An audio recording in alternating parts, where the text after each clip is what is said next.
एक टाइम ऐसा था कि हमारे पास पहनने के कपड़े भी नहीं थे। हम वो कपड़े पहनते थे जो लोग चर्च में देते थे। गरीबों के लिए हम वो खाना खाते थे कि गरीबों की लाइन में लग के, ताकि हमारा घर का 1 महीने का राशन चल जाए।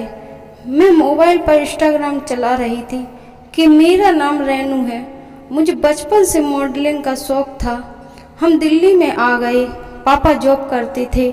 मेरी मम्मी ने बहुत मुश्किलों से मुझे पाला। हमें और खाना खाते थे।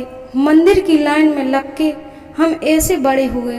मुझे बचपन से मेकअप का शौक़ था। मैं शीशे के सामने खड़ी होकर मेकअप करती थी और छोटे छोटे कपड़े पहनना मुझे बहुत पसंद था और स्टेज पर जाने का बहुत शौक़ था।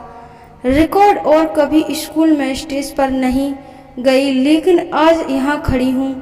मैंने अपने दोस्तों के साथ पार्टी का प्लान किया और मैं परी बनी थी। मेरी जो सहेली थी वो बहुत सुंदर ड्रेस पहने थी। मेरी मम्मी ने मुझे साड़ी की ड्रेस बनाकर पहना दी। मैं सोचने लगी कि सब कितनी सुंदर सुंदर ड्रेस पहने हैं, मेरी मम्मी ने मुझे क्या पहना दिया। मैं हिम्मत करके स्टेज पर गई, लेकिन मन में डाउट था कि अब क्या बोलूं, क्या स्टेज पर जाकर। जैसे ही हम स्टेज पर गए तो बच्चे कहने लगे, देखो देखो काली परी आ गई। उस समय मुझे कुछ पता नहीं था कि काला क्या है और गोरा क्या है। एक बच्चे को क्या पता होता है कि उसकी जाति क्या है। सबसे पहले ये तो सब फैमिली से सीखते हैं।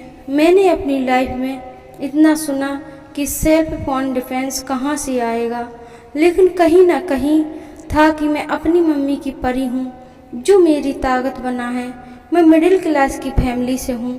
सोचती हूँ कि मॉडलिंग करूँगी, लेकिन मेरी मम्मी को पैसा नहीं था। मेरी मम्मी के पास जब मैं कक्षा 12वीं में पढ़ती थी तो सोचने लगी कि मेरा सपना ही सपना रहेगा। जब छोटे कपड़े पहनती थी तो मेरा भाई गुस्सा करता था, कहता था लोग क्या कहेंगे। मुझे तो वो बात समझ नहीं आई कि वो 4 लोग कौन हैं। मम्मी ने कहती थी कि मम्मी 4 लोग क्यों फिक्र करती हो।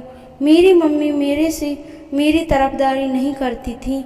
हम लोगों में बहस होती थी। पहले जब मैं मेकअप करती थी तो मेरी मम्मी झापड़ मार देती थी, लेकिन आज तक मैं मेकअप करती हूँ तो मेरी मम्मी कहती है आज कुछ नहीं कहोगी।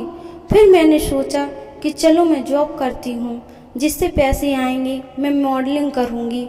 जॉब लगी तभी मेरे पापा को कैंसर हो गया।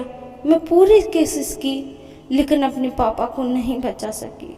मेरा सपना फिर वहीं का वहीं रह गया। फिर मैंने सोचा कि फिर से जॉब करेंगे और अपना सपना पूरा करेंगे। मैंने ठान लिया कि मेरी मम्मी की भी डेथ हो गई। फिर मेरे भाई ने सोचा कि अब तो ये अकेली है, अब ये सब कुछ करेगी, मतलब अपने मन का। लेकिन जब इंसान अकेला होता है तो उसे ठोकर लगती है, तो उसे अपने बारे में सोचना पड़ता है। मैं ऑफिस जाती थी तो लोग ऑफिस में चुगली करते थे, तो सर ने कहा रिजाइन दे दो। मैडम कहा ले लो। Sir resign. अब मैं घर पर बैठ गई। उम्र भर निकलती जा रही थी। फिर मैं ऑफिस नहीं गई तो मेरा भाई पूछने लगा कि अब तुम ऑफिस क्यों नहीं जा रही हो। मैंने कहा नहीं भाई, नौकरी चली गई है।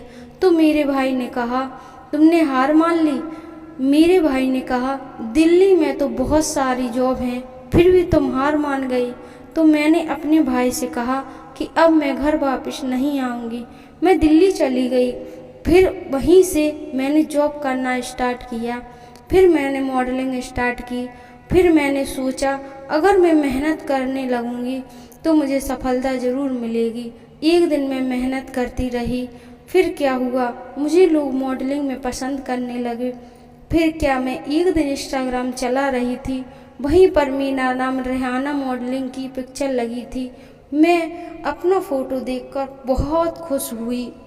पता नहीं मुझे वो खुशी, ऐसा लग रहा था कि वो खुशी मुझे कभी नहीं मिली, और मैं वायरल हो गई। फिर उसी ज़रिए से मुझे टीवियों में, न्यूज़ में, आदि चैनलों में बुलाया गया। तो दोस्तों, उम्मीद करती हूँ कि मेरी ये मेहनत ज़रूर सफल लाई।